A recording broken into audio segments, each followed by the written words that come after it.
अल्लाह कहता हम तुम्हें आजमाएंगे। मुसलमानों सुनो, अल्लाह कहता हम तुम्हें आजमाएंगे।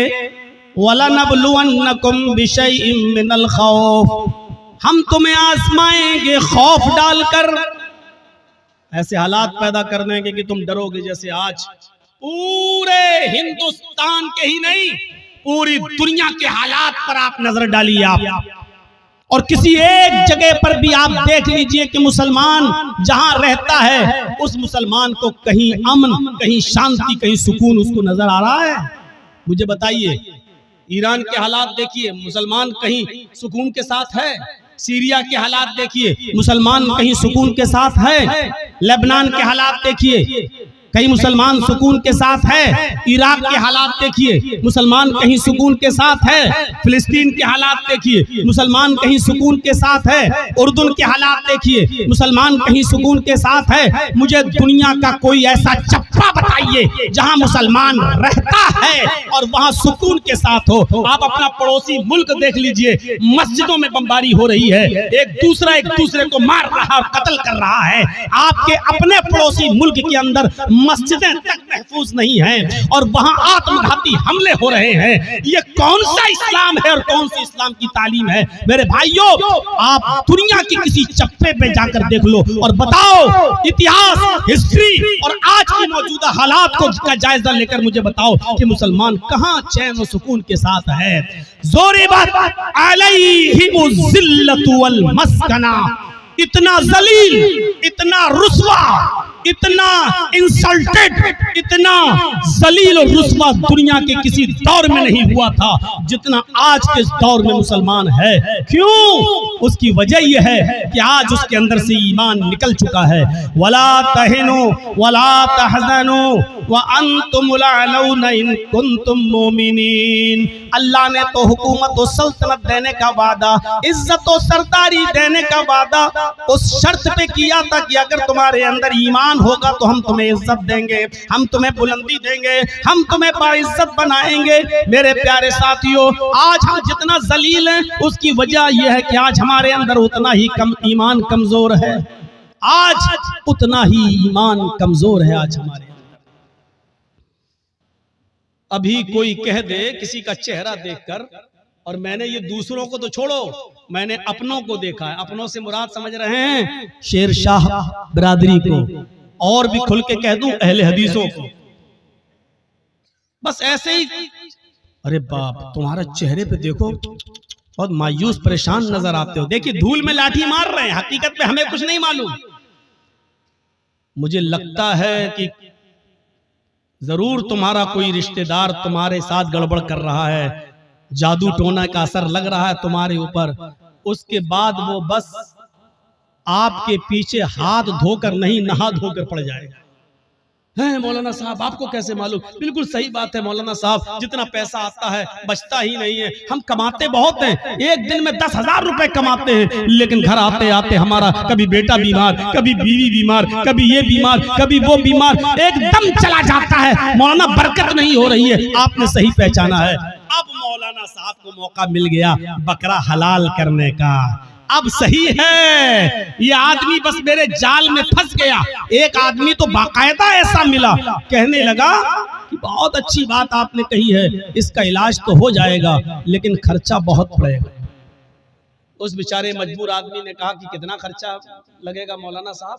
कि बहुत ज्यादा नहीं, बस दुनिया में 1,24,000 नबी आए, हर नबी के नाम पर 1 रुपया दे दो, तुम्हारी मुसीबत हल हो जाएगी। अब सोचो कि हर नबी के नाम पर 1 रुपया देगा तो 1,24,000, यानी मौलवी साहब की डिमांड ये है कि 1,24,000 रुपया हमको दे दो, तुम्हारी मुसीबत दूर हो जाएगी। और इसको कम आंकने का अंदाज देखो, हर नबी के नाम पर 1 रुपया। अरे एक नबी के नाम पर 1 ही रुपया तो मांग रहे हैं। इससे पूछो कि ईमान तो तेरा मुहम्मदुर रसूलुल्लाह पर है, इकरार है कि अल्लाह ने और भी नबी भेजे हैं, ईमान तो मुहम्मदुर रसूलुल्लाह पर है, और इस बात पर भी ईमान है कि अगर वो सारे के सारे नबी नबी के दौर में, किसी भी पैगंबर के दौर में अगर मोहम्मद रसूलुल्लाह आ जाते तो उस नबी को भी मोहम्मद पर ईमान लाना पड़ता, उस रसूल को भी मोहम्मद रसूलुल्लाह पर ईमान लाना पड़ता। जब उस रसूल की रिसालत मोहम्मद रसूलुल्लाह के आ जाने के बाद कल आदम है, मनसूख है, तो फिर उसके नाम पर तू पैसा कैसे मांग सकता है, उसके नाम पर तू रुपया कैसे मांग सकता है, उसके नाम पर तू पैसा की डिमांड कैसे कर सकता है। ये कोई सवाल अगर कर देगा तो कह देंगे वहाबी हो तुम, हट हट हट तुम यहां से, ये इतनी अकल तो वहाबियों के पास होती, तुम्हारे पास कहां से आ गई। मेरे साथियों, अल्लाह ने कहा या अय्युहल्लज़ीना वला नबलुवन्नकुम बिशैइन मिनल खौफ, हम खौफ डालकर भी तुम्हें आजमाएंगे। ये खौफ नहीं है तो और क्या है। आज के हालात पर जरा नजर डालिए, खौफ डालकर भी हम तुम्हें आजमाएंगे। वलजू, ऐसे हालात पैदा कर देंगे कि तुम भूखे रहने पर मजबूर हो जाओगे। कारोबार फेल, सुबह खा लिया तो शाम को भूखे, शाम को खा लिया तो सुबह भूखे, भूख से तुम तड़पने लगोगे, हम तुम्हें भूखा रखकर भी आजमाएंगे। व नक़्सिम मिनल अम्वाल, तुम्हारे मालों में नुकसान करके भी हम तुम्हें आजमाएंगे। वल अनफुस, तुम्हारी जानें लेकर भी हम तुम्हें आजमाएंगे। देखिए कैसी कैटेगरी बयान की अल्लाह ने, खौफ डालकर भी आजमाएंगे, भूखा मारकर, भूखा रखकर भी आजमाएंगे, तुम्हारे मालों में नुकसान पहुंचाकर भी तुम्हें आजमाएंगे, तुम्हारी जानें लेकर भी आजमाएंगे। वस्समरात, तुम्हारे फल फ्रूट, खेतियां बाड़ियां, खेत और सब्जियां बर्बाद करके भी हम तुम्हें आजमाएंगे। यानी तुम्हारे खेतों में नुकसान करके, जिसकी तुम पैदावार करते हो, मकई, चावल, धान, भुट्टा, जिन चीजों को तुम जमीन में उगाते हो, जमीन से पैदा करते हो, फल फ्रूट सब्जी की शक्ल में, अनाज की शक्ल में, हम इसको भी बर्बाद करके हम तुम्हें आजमाएंगे। इन तमाम शक्लों में हम तुम्हारा एग्जाम लेंगे, हम तुम्हारा इम्तहान लेंगे। वबश्शिरिस साबिरीन, ऐ मोहम्मद सल्लल्लाहु अलैहि वसल्लम, मेरे जो बंदे इन तमाम चीजों में सब्र कर लें और अल्लाह के अलावा किसी और का दामन न थामें, अल्लाह के अलावा किसी और का दामन न पकड़ें। अल्लाह कहता है वबश्शिरिस साबिरीन, ऐसे लोगों को जन्नत की बशारत दे दो, ऐसे लोगों को जन्नत की खुशखबरी सुना दो। इन लोगों के लिए जन्नत है। हम मुसलमान बने फिर रहे हैं, खौफ बर्दाश्त नहीं कर सकते हैं, मालों में नुकसान हो जाए तो अल्लाह को दोष देने लगते, मैंने क्या बिगाड़ा है। काफिरों को मिले हूरो कसूर और मुसलमान को फकत वादे होर। दुनिया में सारी नेमतें बेनमाजियों, बेरोजगारों के पास मौजूद हैं और हमें कुछ नहीं मिल रहा है, हम इबादत कर रहे हैं तो और ज्यादा परेशानी। आप अल्लाह से शिकायतें करने लगते हैं। मेरे भाइयों, ये सबसे बड़ी जिहालत है हमारी, ये सबसे बड़ी जिहालत है हमारी। हमें पक्का और सच्चा मुसलमान बनना है। हमें ये देखना है कि हम अल्लाह की इबादत के साथ साथ उसकी मखलूक का कितना हक अदा कर रहे हैं। अरे तुम तो इंसानों की बात करते हो और जरचीज तुम तो पड़ोसियों की बात करते हो। इस्लाम तो ये कहता है कि किसी भी कबूतर को, किसी भी मुर्गी को, किसी भी जानवर को बांध कर उस पर निशाना न लगाओ। कितने लोग ऐसे हैं जो जानवरों पर निशाना लगाते हैं, कितने लोग ऐसे हैं मुस्तकबिल करीब के अंदर, माजी करीब के अंदर ऐसे बहुत से लोगों को तो मैंने अपनी आंखों से देखा है जो जानवरों को लड़ाया करते थे। देसी मुर्ग की लड़ाई हुआ करती थी, उनमें नाखून उनके बड़े बड़े कर दिए जाते थे और मुर्ग आपस में लड़ाते हैं। जब तक वो खून खच्चर न हो जाए और एक मुर्गा जब तक भाग न जाए तब तक हार जीत का फैसला नहीं होता। पता नहीं अब ये होता है कि नहीं होता है। हमारे उत्तर प्रदेश में ये जिहालत आज भी चलती है। मुझे नहीं मालूम कि आपके बिहार और बंगाल में क्या कंडीशन है।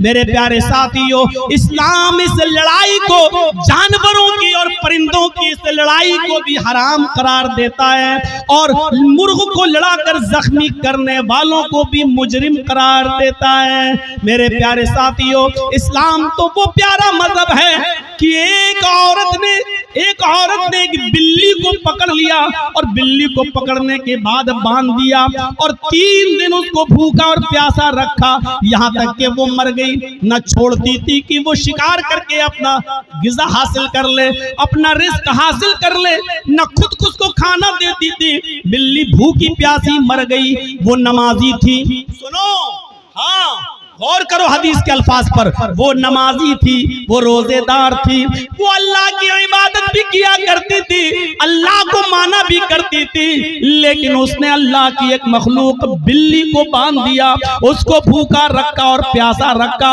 और उस बिल्ली को भूख और प्यास की शिद्दत से मार डाला।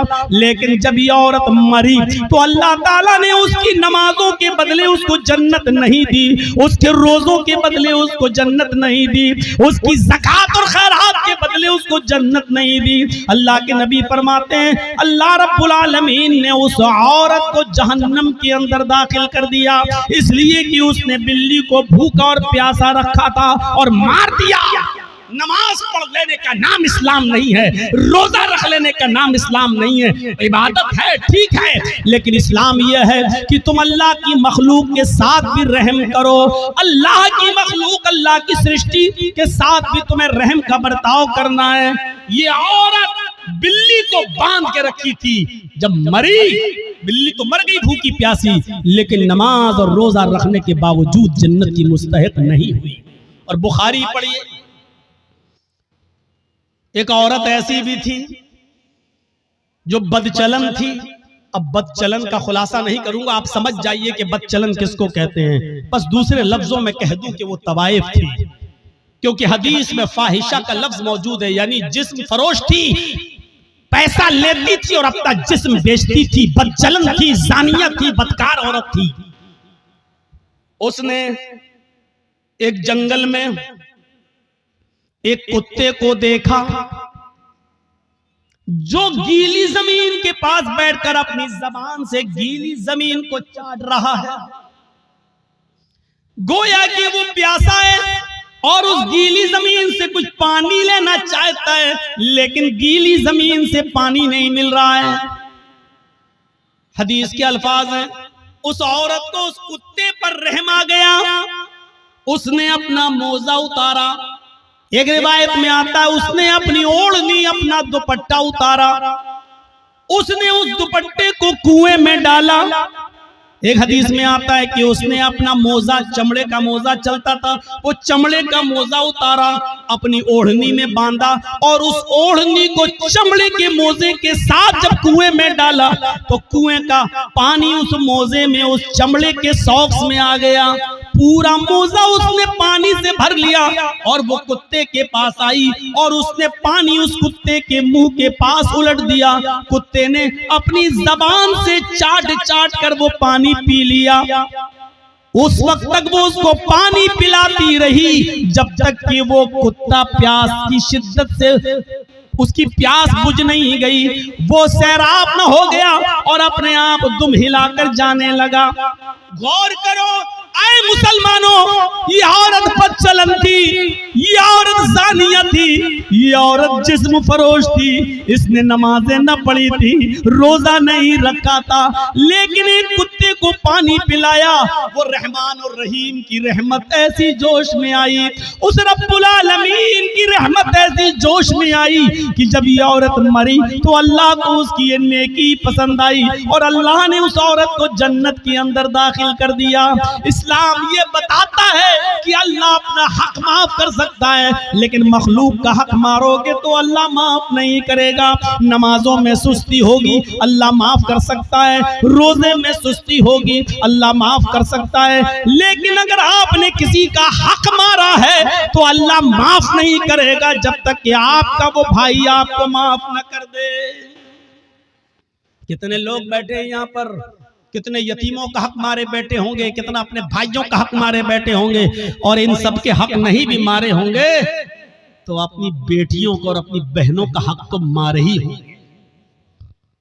कितने लोग हैं जो ये कह के जाते हैं कि मेरे मरने के बाद मेरे बेटों के साथ साथ मेरी बेटी को भी हमारी विरासत में से कुरान और हदीस के मुताबिक हिस्सा दे देना, और कितने ऐसे लोग हैं कि बाप के मरने के बाद अपने बाप की विरासत में बेटों के साथ साथ वो अपनी बहनों को भी हक देते हैं। और कितने ऐसे भाई हैं वो मुझे बताएं खड़े होकर कि जिन्होंने अपनी प्रॉपर्टी में से अपनी बहनों को भी हिस्सा दिया हो। हाजी साहब हैं, नमाज पढ़ने जा रहे हैं, लंबी दाढ़ी है, तहज्जुद की नमाज पढ़ रहे हैं, मर गए लेकिन अपनी प्रॉपर्टी में से अपनी बहन को हक देकर नहीं गए। अरे बाप की प्रॉपर्टी में से भी हक है और भाई की प्रॉपर्टी में से भी बहन का हक है। बहन को अल्लाह ताला ने लड़की को हर तरीके से हक दिया है। बाप भी अपनी बेटी को देगा, भाई अपनी बहन को देगा, शौहर भी अपनी बीवी को देगा और बेटा है तो वो भी अपनी माँ को, बेटे की प्रॉपर्टी में से माँ को भी हक मिलेगा। एक औरत चारों तरफ से हकदार है, समझ रहे? जैसे मेरी एक बहन है, वो मेरे बाप की विरासत से भी हिस्सा पाएगी और जर्जीस को जो हिस्सा मिला है या जो हमने कमाया है और खरीदा है, प्रॉपर्टी बनाई है, जर्जीस की प्रॉपर्टी में से भी वो हकदार होगी। और वो जिस शौहर के साथ रहती है उस शौहर की प्रॉपर्टी में से भी उसको मिलेगा। और उसका जो बेटा है, बेटा अगर जमींदार है और जायदाद का मालिक है या किसी हिस्से का हकदार है तो उसमें से भी उसकी माँ यानी मेरी बहन उसमें से भी हिस्सा पाएगी। गौर करो, इस्लाम ने औरत को इतनी बुलंदियों से नवाजा है।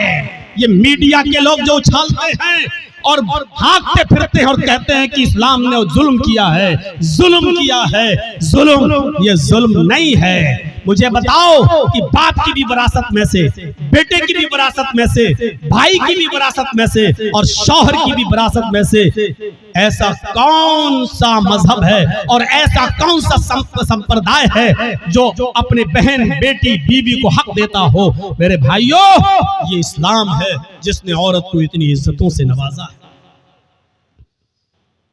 अगर माँ है तो कह दिया कि तेरे कदमों के नीचे तेरी औलाद के लिए जन्नत है। अगर बीवी है तो कह दिया जो तुम खाओ वो अपनी बीवी को खिलाओ, जो तुम पहनो वो अपनी बीवी को पहनाओ। खबरदार अपनी बीवी के गाल पर कभी थप्पड़ मत मारना। एक औरत को कैसी इज्जत दी जा रही है। अगर वो किसी की बीवी है तो कहा जा रहा है खबरदार उसके गाल पर कभी थप्पड़ मत मारना। गाल पर थप्पड़ मारने का मतलब ये नहीं है कि गाल पर न मारो, पीठ पे खूब ठोको। मौलाना साहब तो कह रहे हैं गाल पे मत मारो, इसका मतलब गाल के अलावा जहां चाहो वहां मार सकते हो। गाल को बोलने का मतलब यह है कि सबसे ज्यादा नाजुक हिस्सा ये गाल होता है, यहाँ मारेंगे हो सकता है कि उसने अपने आप को बचाया और आंख में हाथ लग जाए, उंगली चली जाए और उसकी आंख फूट जाए। तो जब इतने नाजुक जगह पर मारने का हक नहीं दिया है तो औरत को मारने का मतलब यह ना गाल पर कि कहीं ना मारो। किसी कंडीशन में दिया है इजाजत, हम उस तरफ अभी नहीं जाना चाहते हैं, परमिशन दी है किसी कंडीशन में, लेकिन उसमें भी इतने एहतियात के साथ कि तुम हल्की फुल्की मार सकते हो, वो भी तब जब आपकी बीवी आपके मना करने के बावजूद और पंचायत का फैसला मानने के बावजूद भी आपके अलावा किसी दूसरे मर्द को अपने बिस्तर पे बुलाती है और उसके साथ रंग रलियां मनाती है और समझाने के बावजूद भी नहीं मानती है, तो अब एक आखिरी रास्ता यह है कि उसको हल्की फुल्की मार सकते हो, लेकिन उस वक्त भी गाल पर नहीं, और इतनी भी नहीं कि पीठ पर लकड़ी और डंडों के निशान बन जाएं, इतना भी नहीं। और जब आपकी इस मार से भी वो रास्ते पे ना आए तब आप तलाक के बारे में सोचें और उसमें भी मोहलत दी कि डायरेक्ट 3 तलाक़ें मत दो, तलाक तलाक तलाक, डायरेक्ट उसको बंदूक की 3 गोली उसके ऊपर मत धमक दो कि बेचारी की जान ही चली जाए। उस कंडीशन में भी बताया कि उसको 1 तलाक दो जब वो हालत तौहर में हो, पाकी की हालत में हो, और फिर सोचने और समझने का मौका दो। और फिर जब वो दूसरा महीना आए और फिर वो दूसरे महीने तक नहीं मानती है, फिर भी हरकतें कर रही है, और दूसरे महीने में जब वो हालत तौहर में हैज से पाक हो जाए तब आप उसको दूसरी तलाक दे सकते हो। ये बहुत लंबा एक अरसा होगा, यानी इतना मौका दिया है कि एक कमजोर दिल की औरत डर जाएगी नहीं। इतना अब तो आखिरी रह गई है, तीसरे महीने में जहां तीसरी तलाक दी, हम हमेशा के लिए हराम हो जाएंगे, मेरे बच्चों का क्या होगा, ये सोचने और समझने का पूरा मौका दिया है। इससे पहले अगर वो मान जाती है तो आप भी मान जाओ और उसको अपनी बीवी की शक्ल में कबूल कर लो, स्वीकार कर लो। मेरे भाइयों, बहुत संजीदा मजहब है इस्लाम। इस्लाम के अंदर पूरे के पूरे दाखिल होने का मतलब ही यह है कि उसने जिन कामों के करने का हुक्म दिया उन कामों को करो और जिन कामों से रोकने का हुक्म दिया उनसे रुक जाओ। यही है इस्लाम। हजरत मुआज इब्न जबल फरमाते हैं कि अल्लाह के नबी सल्लल्लाहु अलैहि वसल्लम ने मुझे 10 बातों की नसीहत फरमाई, मुझे 10 बातों की वसीयत फरमाई। मुस्नद अहमद के अल्फाज हैं। इस हदीस को इमाम अहमद ने अपनी मुस्नद के अंदर नकल किया है और अल्लामा अलबानी रहमतुल्लाह अलैह ने इसको हसन करार दिया है। फरमाया अल्लाह के नबी सल्लल्लाहु अलैहि वसल्लम फरमाते हैं, हजरत मुआज इब्न जबल फरमाते हैं कि औसानी रसूलुल्लाह सल्लल्लाहु अलैहि वसल्लम बिअशरी कलिमात, कि अल्लाह के नबी सल्लल्लाहु अलैहि वसल्लम ने मुझे 10 कलिमात की, 10 बातों की वसीयत फरमाई। ऐ मुआज, ये 10 काम तुम कर लो, ये 10 काम तुम्हें हर हाल में करना है। मेरे भाइयों, मैं तशरीह करता हुआ चलूंगा लेकिन शायद मैं 10 तक न पहुंच पाऊं, इसलिए कोशिश करूंगा कि कम से कम 5 चीजें तो आपको बता ही दूं।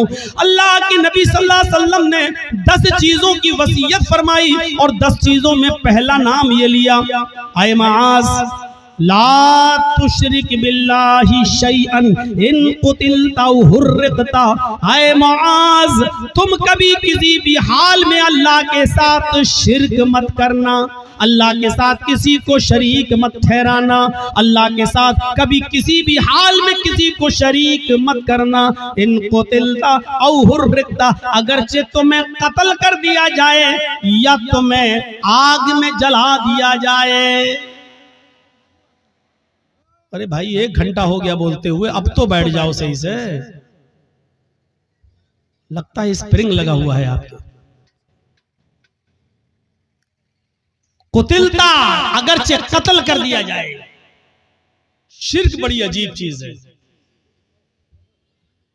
शिर्क अरबी में शिर्क है और इसी को अगर हिंदी में कहें तो बहु ईश पूजा, बहुदेववादियत, बहुत सी देवी और देवताओं पे आस्था रखना, बहु ईश पूजा, एक ईश्वर को छोड़कर बहुत से खुदा बना लेना, इसी को शिर्क कहा जाता है। मजबूरी की कंडीशन में, मजबूरी की कंडीशन में इस्लाम